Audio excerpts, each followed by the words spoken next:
Mütevazı Lezzetler Mutfağı'na hoş geldiniz. Bugün birlikte lahana turşusu yapacağız. Lahana turşusunun malzeme listesine birlikte göz atalım.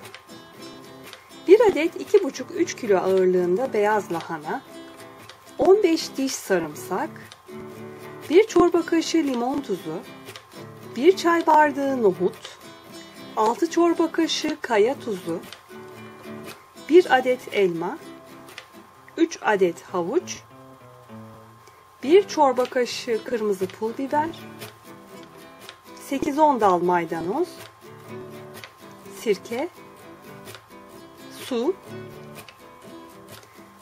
Lahana turşusu yapmaya malzemeleri hazırlayarak başlıyoruz. Öncelikle 3 tane havuç vardı, onu soyuyoruz.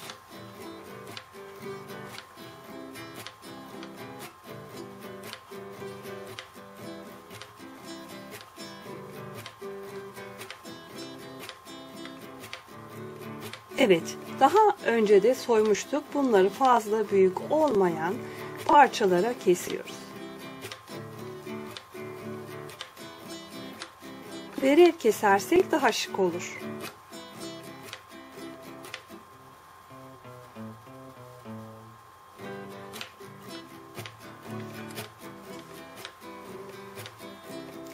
Bu şekilde hazırlıyoruz. 15 diş sarımsağımız vardı. Bunları havana koyuyoruz. Kolay dövülmesi ve sıçramaması için mevcut tuzumuzdan 1 kaşık kadar ilave ediyoruz. Fazla küçük olmayacak şekilde dövüyoruz. Turşumuza adını veren malzememiz lahana. Bunu hazırlarken biraz zorluk çekebiliriz. Bunu büyük ve keskin bir bıçak yardımıyla önce tam ortasından kesiyoruz.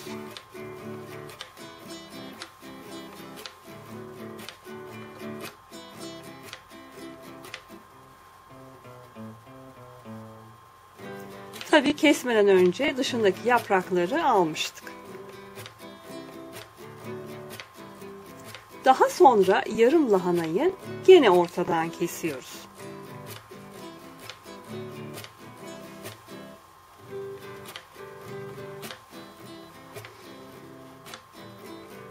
Bu şekilde giderek işimiz kolaylaşıyor farkındaysanız.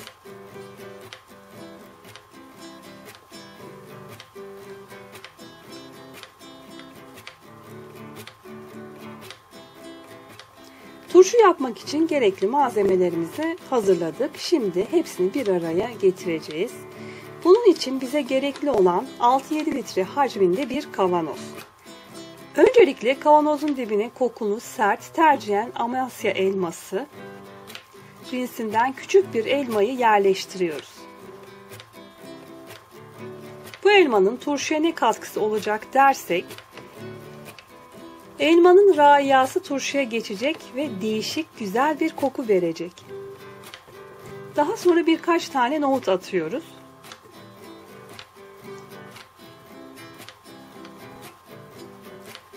Katların arasına da atacağız. Daha sonra da lahanaları sıkı sıkı yerleştireceğiz. Turşunun en önemli kuralı biliyorsunuz, kavanoza en sık şekilde malzemeyi yerleştirmek. Önce lahanayı yerleştireceğiz. Daha sonra aralarına birkaç tane havuç dilimi yerleştireceğiz. Ve tuz serpeceğiz.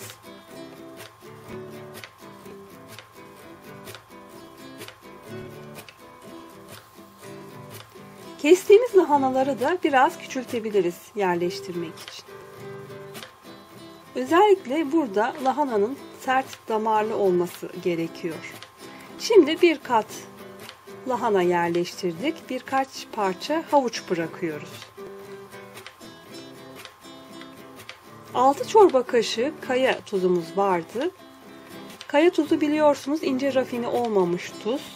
Öncelikle ve özellikle bu tuzu kullanıyoruz. Tuzluklara koyduğumuz tuz bu iş için işimize yaramıyor. Gene birkaç tane nohut atıyoruz. Ve dövmüş olduğumuz sarımsaktan ara ara yerleştiriyoruz. Renk vermesi için de kat aralarına kırmızı pul biber serpiyoruz. Bu şekilde kavanozumuzu sıkı sıkı dolduracağız. Devam ediyoruz.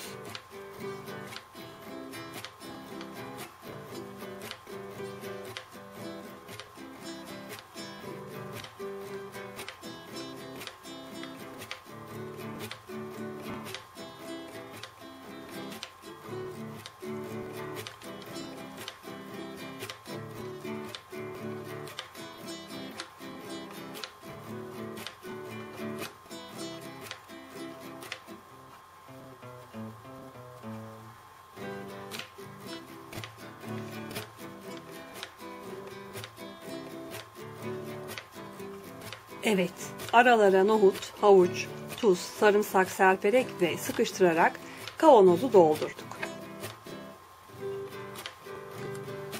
En üste bir miktar özellikle ayırdık kırmızı pul biberi serpiyoruz. Bir miktar dövülmüş sarımsağı özellikle gene ayırdık. Bunu da en üste yerleştiriyoruz.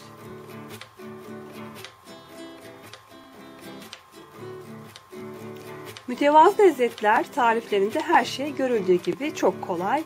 Şimdi sıvı kısmına da çok kolay ölçü vermeden ayarlıyoruz. Yalnız ölçümüz şu yarım kavanoz sirke, şurası oluyor yaklaşık.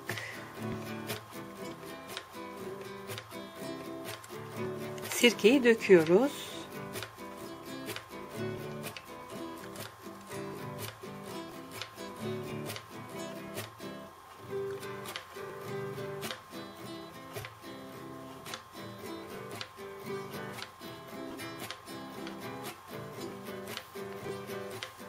Evet, kavanozumuzun yarısı kadar sirke ilave ettikten sonra kalan yarısını da suyla, menba suyu yalnız, çeşmeden akan suyu kullanmayalım. Sertlik derecesi az olan içme sularını tercih edelim.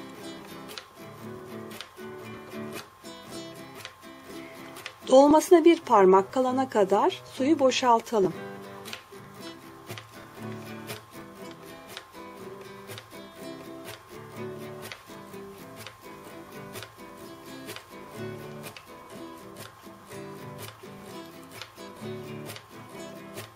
Bir çorba kaşığı limon tuzumuz vardı.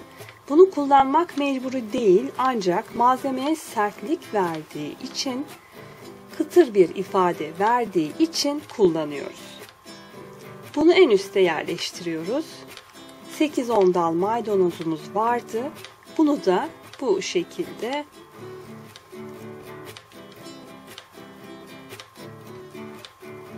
bastırarak yerleştiriyoruz.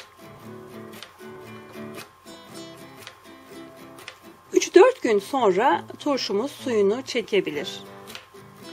Az miktarda tuzlu su yapıp üzerine ilave edebiliriz. Sirkeyi, tuzu, maydanozu en üste bir miktar limon tuzunu koyduk.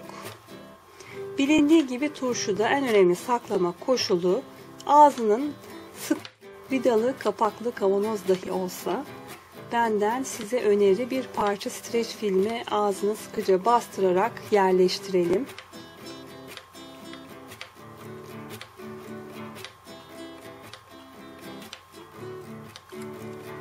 Ve kapağı o şekilde kapatalım. Aslında streçi kapattıktan sonra kapağın pek fonksiyonu kalmıyor. Streç ince olmasına rağmen çok güzel muhafaza ediyor.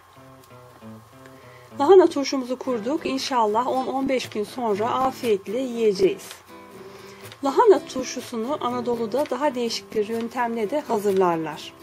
Yazdan hazırlanmış olan salatalık, kelek gibi turşuların artan sularına doğrudan lahana yapraklarını yerleştirirler.